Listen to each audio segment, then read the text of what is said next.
अस्सलाम वालेकुम स्टूडेंट्स। आज जो हमारा टॉपिक है, ठीक है, वो हम एफएससी पार्ट 2 का जो हमारा चैप्टर चल रहा था, सेकंड वाला, जिसको हम 12 वाला चैप्टर बोल रहे हैं, ठीक है। फर्स्ट वाला जो चैप्टर था 12 नंबर 12, ठीक है, उसको डिस्कस कर रहे थे। उसमें आज हम देखने जा रहे हैं जो हमारे पास टॉपिक है वो है electric potential at a point due to a point charge. कि अगर आपके पास कोई पॉइंट चार्ज पड़ा हुआ है, उसकी वजह से किसी पॉइंट के ऊपर आप इलेक्ट्रिक पोटेंशियल फाइंड करना चाहते हैं, ठीक है, तो वो किस तरह से फाइंड कर सकते हैं। पहले तो इलेक्ट्रिक पोटेंशियल को देखते हैं कि वो होता है क्या। देखिए कि the work done in displacing a unit positive charge from infinity to a certain point in the field without disturbing electrostatic equilibrium, ठीक है। ये क्या कहता है इसमें, देखिए इसमें वो ये कहता है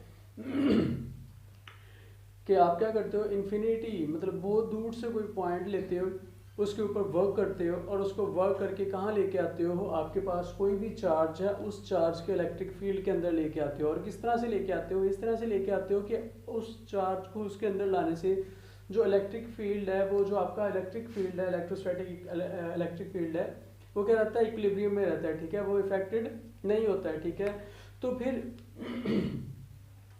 तो फिर उस वर्क को जितना आप उसके ऊपर वर्क करते हो, ठीक है, वो सारा का सारा क्या कहलाता है, वो इलेक्ट्रिक पोटेंशियल कहलाता है उसका, ठीक है। कि आपने कहीं दूर से किसी पॉइंट को मूव करवाना स्टार्ट किया और मूव करवा के आप उसको कहाँ पे लेके आते हो, आप उसको लेके आते हो इलेक्ट्रिक फील्ड के अंदर किसी पॉइंट के ऊपर, और आप उससे क्या होता है कि उसका इलेक्ट्रोस्टैटिक इक्विलिब्रियम भी डिस्टर्ब नहीं करता है, मतलब आप यूनिफॉर्म स्पीड के साथ उसको लेके आते हो। तो फिर हम क्या कहते हैं कि जो हमारे पास है, क्या कहते हैं कि जो हमने वर्क किया वो सारे का सारा क्या कहलाता है, इलेक्ट्रिक पोटेंशियल कहलाता है, ठीक है।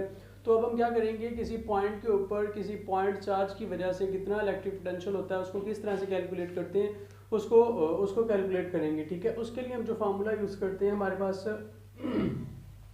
पोटेंशियल वाला फार्मूला था, इलेक्ट्रिक पोटेंशियल का जो फार्मूला था कि डेल वी किसके इक्वल होता है, E माइनस डेल आर की इक्वल होता है। ये हमने रिसेंटली जो हमारा पिछला टॉपिक था पोटेंशियल ग्रेडियंट वाला, उसमें हमने इसको डिस्कस किया था। अब देखें इसके लिए हमें क्या करना होगा कि इस फार्मूले के लिए हमें जो इलेक्ट्रिक फील्ड है वो क्या चाहिए है, कांस्टेंट चाहिए, ठीक है। कि इलेक्ट्रिक फील्ड जो होगा वो क्या होना चाहिए, कांस्टेंट होना चाहिए। जबकि जो इलेक्ट्रिक फील्ड होता है वो कांस्टेंट नहीं होता है थ्रू आउट, बल्कि क्या होता है, इलेक्ट्रिक फील्ड स्ट्रेंथ जो होती है वो क्या होती जाती है, वीक होती जाती है, जैसे जैसे हम क्या होते जाते हैं, इलेक्ट्रिक अपना जो चार्ज होता है उससे दूर हो जाते हैं।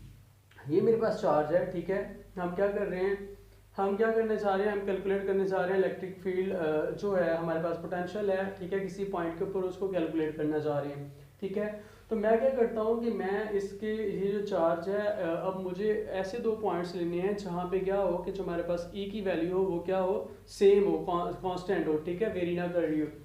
तो मैं यहाँ से देखता हूँ, तो मेरे पास E की वैल्यू मैं कैसे कैलकुलेट कर सकता हूँ कि मेरे पास अगर जो इलेक्ट्रिक फील्ड है, ठीक है, उसमें मैं अगर दो पॉइंट्स लेता हूँ वो एक दूसरे के बहुत करीब हैं, ठीक है, तो वो जब बहुत ज़्यादा करीब होंगे तो दोनों के दरमियान तकरीबन क्या होगी, इलेक्ट्रिक फील्ड की वैल्यू क्या होगी, कांस्टेंट होगी।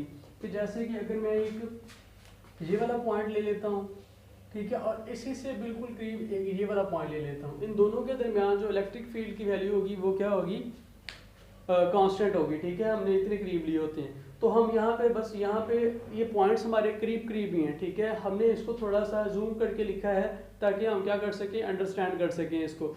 तो हमने कंसीडर करना है कि हमारे पास एक पॉइंट चार्ज प्लस है जिसकी वजह से इलेक्ट्रिक फील्ड प्रोड्यूस हो रहा है, और हमारे पास ए और बी कोई भी दो पॉइंट्स हैं, ठीक है। कि इस जो हमारे पॉइंट ए है इसका जो चार्ज है इससे डिस्टेंस आर ए है, जो पॉइंट बी है इसका जो डिस्टेंस आर ए जो हमारे पास चार्ज है उससे कितना है, आर बी है, ठीक है। और इन दोनों के पॉइंट के दरमियान जो डिस्टेंस है वो क्या है, डेल आर के इक्वल है। कि जो बी पॉइंट है उसका चार्ज से जो डिस्टेंस है आर बी है, जो ए है उसका चार्ज से जो डिस्टेंस है आर ए है, और उन दोनों के दरमियान ए और बी के दरमियान जो डिस्टेंस है उसको डेल आर से नोट किया है।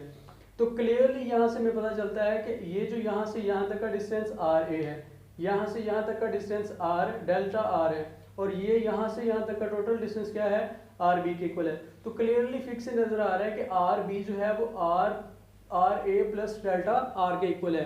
तो इसलिए मैंने क्या किया, फ्रॉम फिग मुझे क्लियरली नजर आ रहा था कि आर बी किसके इक्वल है, आर प्लस डेल्टा आर के इक्वल है। अब मैं यहाँ से डेल्टा आर की वैल्यू लेना चाहता हूँ, तो यहाँ पे आर आ रहा है, इसको मैं इधर ले आऊँगा, आर जब इधर आएगा तो ये आर इधर प्लस का, इधर आगे क्या हो जाएगा, माइनस का।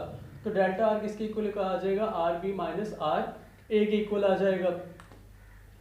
उसके बाद मैं सपोज कर लेता हूँ कि आर जो एक पॉइंट है वो इन दोनों का क्या है, मिड पॉइंट है। आर ए और आर बी का जो मिड पॉइंट है वो क्या है, आर है। तो आर मिड पॉइंट लेने का क्या तरीका होता है कि आर किसके इक्वल होता है, R A plus R B over 2 के इक्वल होता है। कि दो नंबर्स का आपने मिड लेना है, दोनों को ऐड करके 2 से डिवाइड कर दो तो उन दोनों का क्या आ जाता है, मिड पॉइंट आ जाता है। तो मैंने आर ले लिया जो उन दोनों का क्या है, मिड पॉइंट है। अब मेरे पास जो इलेक्ट्रिक फील्ड का जो फार्मूला होता है वो क्या होता है कि E किसके इक्वल होता है, 1/4 pi epsilon not Q over R square के इक्वल होता है। ठीक है, अब वो कहता है कि हमने जो ये किया था ना कि जो हमारे जो पॉइंट्स थे, ठीक है, हमने सपोज कर लिया कि ये जो पॉइंट है, हमने कहा था कि ये जो A और B हैं ये दोनों एक दूसरे के बड़े क्लोज पॉइंट हैं। ठीक है, दोनों एक दूसरे के इंतहाई क्लोज पॉइंट्स हैं, जिसकी वजह से हम क्या कर सकते हैं, हम ये कह सकते हैं कि हमारी जो यहाँ पे सीरीज बन रही होती है, जो जब पॉइंट्स बहुत ज़्यादा करीब हों, ठीक है, जब पॉइंट्स हमारे पास बहुत ज़्यादा करीब हों तो मैथ में अरिथमेटिक सीरीज जो मैट्रिक सीरीज के इक्वल होती है। अब अरिथमेटिक सीरीज में क्या हो रहे हैं कि नंबर्स आपके पास ऐड हो रहे होते हैं। ठीक है, और उनका कॉमन डिफरेंस सेम होता है। ठीक है, जैसे कि मेरे पास सीरीज है ना, कोई भी सीरीज की एग्जांपल दे देता हूँ मैं।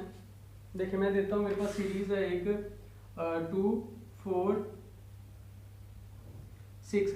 ये अरिथमेटिक होगी अगर ये इस तरह की होगी 2 + 4 + 6 + so on, तो ये मेरे पास अरिथमेटिक सीरीज होगी। ठीक है, अब अगर अरिथमेटिक सीरीज होगी तो इनका कॉमन डिफरेंस क्या होगा, 6 में से 4 को अगली टर्म में से पिछली को माइनस करना है, और सब के लिए ये क्या होता है, कांस्टेंट होता है। 6 - 4 किसके इक्वल आता है, 2 के इक्वल आता है।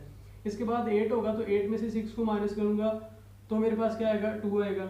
4 में से 2 को माइनस करता हूँ तो मेरे पास क्या आता है, 2 आता है। तो इस तरह की सीरीज को हम बोलते हैं कि वो क्या है, मेरे पास अरिथमेटिक सीरीज है। और अगर आपके पास कॉमन रेशो सेम आ रही हो, ठीक है, कि अगर आपके पास एक सीरीज है इस तरह की है, जैसे कि मैं कहता हूँ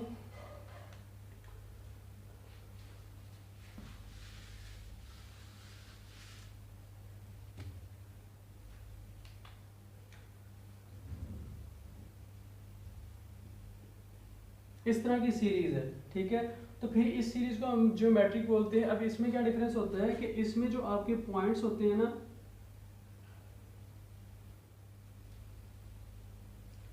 इसमें जो आपके पास पॉइंट्स होते हैं उनकी कॉमन रेशो क्या होती है, सेम होती है।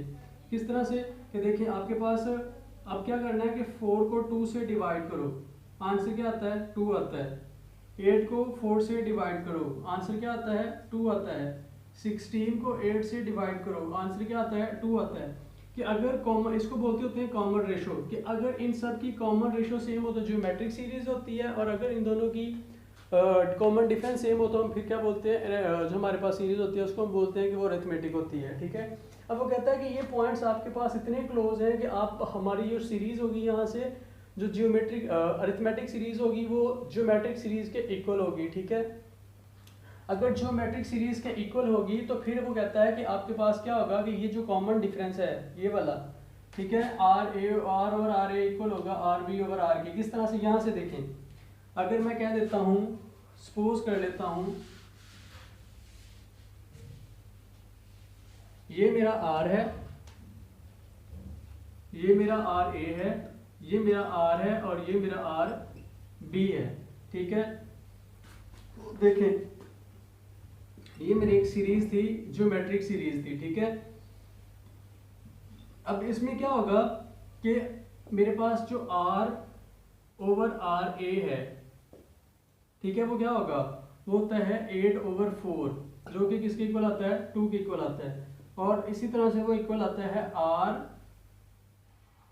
बी ओवर आर के इक्वल आता है। R B over R B लेके देख लें, आर बी आ जाएगा और 16 और आर ए क्या आ जाएगा, 8 आएगा, तो 8 2 16, तो R over A R over are A is equal to R B over R के इक्वल होता है।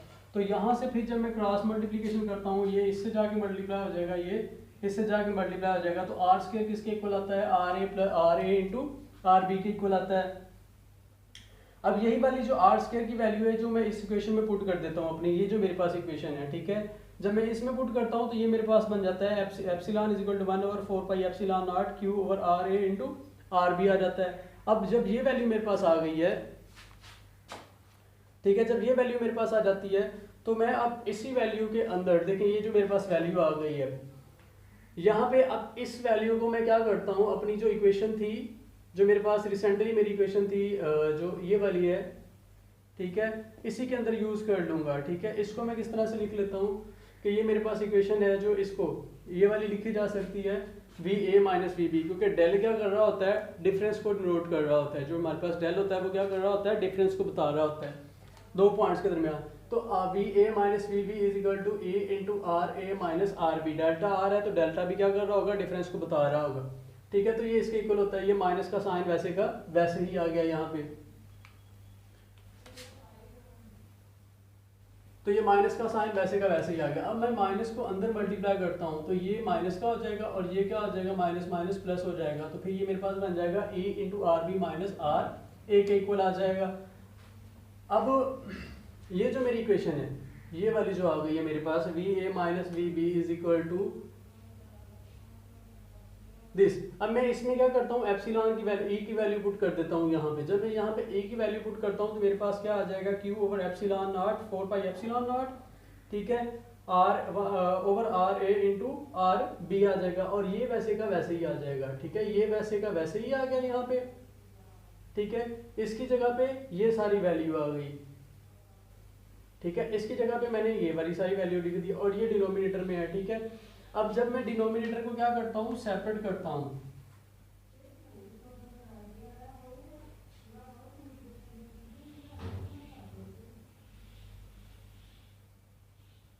तो अब मैं क्या करता हूँ, देखिए डिनोमिनेटर को सेपरेट कर देता हूँ। सेपरेट करने का मतलब है कि आर बी के नीचे भी एक मरतबा आ जाएगा और आर ए के नीचे भी एक मरतबा ही आ जाएगा।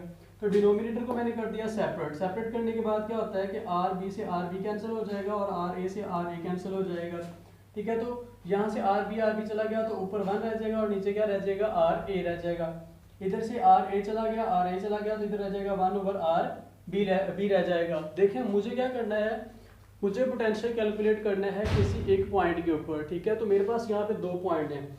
मैं क्या करता हूँ, मैं सपोज कर लेता हूँ कि जो मेरा बी पॉइंट है वो बहुत ज़्यादा गया है, दूर है, उसको इन्फिनिटी डिस्टेंस पे ले जाता हूँ। जब मैं उसको इन्फिनिटी पे लेके जाऊंगा तो बी जो वी बी होगा वो लो पोटेंशियल क्या हो जाएगा, मेरा 0 होता है लो पोटेंशियल। ठीक है, लोअर पोटेंशियल 0 है और 1 ओवर आर बी किसके इक्वल आ जाएगा। देखिए अगर ये मेरा बी है, इसको मैं बहुत ज़्यादा दूर ले जाता हूँ। ठीक है, मैं इन्फिनिटी पे ले जाता हूँ, ये बी मेरा दूर होता जाएगा। जैसे जैसे ये दूर होता जाएगा आर बी की वैल्यू क्या होती जाएगी, बढ़ती जाएगी। जब ये बहुत ज़्यादा दूर हो जाएगा, इन्फिनिटी पे चला जाएगा, तो आर बी की वैल्यू भी क्या हो जाएगी, इन्फिनिटी हो जाएगी। जब आर बी की वैल्यू इन्फिनिटी होगी तो मैं यहाँ पे लिख सकता हूँ आर बी, और बी कहाँ पे चला गया, इन्फिनिटी पे, तो बी की जगह पे इन्फिनिटी आ गया। और ये क्योंकि वैल्यू इन्फिनिटी की इक्वल हो जाएगी, बहुत बड़ी हो जाएगी, तो इसलिए मैं इसको लिख सकता हूँ 1 ओवर इन्फिनिटी। जब 1 ओवर इन्फिनिटी हो तो आंसर क्या होता है, 0 होता है। तो अब मैं यही वाली वैल्यू के 1 ओवर आर बी जो मेरे पास है वो 0 के इक्वल है और बी भी मेरे पास किसके इक्वल है, 0 के इक्वल है। ये वाली वैल्यूज मैं पुट करता हूँ अपनी इस वाली इक्वेशन में, ये जो मेरे पास इक्वेशन है।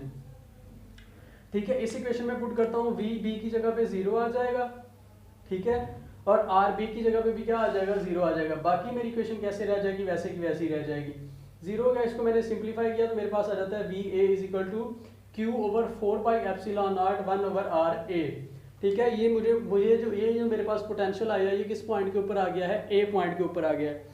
अगर मैं पोटेंशियल फाइंड करना चाहता हूँ किसी भी पॉइंट के ऊपर, तो मैं मतलब आर पॉइंट के ऊपर फाइंड करना चाहता हूँ। ठीक है, तो मैं यहाँ पे क्या कर देता हूँ, V R is equal to Q over 4 pi epsilon naught 1 over R. अब ये आर बताएगा आप किस पॉइंट के ऊपर क्या कर रहे हो, पोटेंशियल डिफरेंस को फाइंड कर रहे हो। जहाँ जैसे ही ये आर की वैल्यू चेंज होगी, पोटेंशियल डिफरेंस की वैल्यू जो हमारे पास इलेक्ट्रिक पोटेंशियल है इसकी वैल्यू भी क्या हो जाएगी, चेंज हो जाएगी। तो ये फार्मूला था, ये देखिए यही हमने फाइंड करना था, electric potential at a point due to a charge.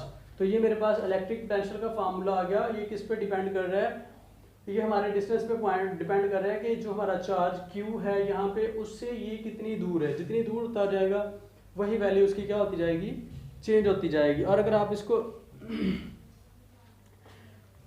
इसी से रिलेटेड एक एग्जांपल भी उसने दी हुई है, ठीक है, उसको आप डिस्कस कर लें, वो बहुत आसान सी है। सिर्फ आपने वैल्यूज पुट करनी है, जहाँ पे आप आर की वैल्यू पुट करोगे, ये आपको पता है, ये भी पता है, और की कोई वैल्यू भी आपको वो दे देता है, और कैलकुलेटर से सिंप्लीफाई करेंगे तो आपके पास क्या आ जाएगा, आंसर आ जाएगा।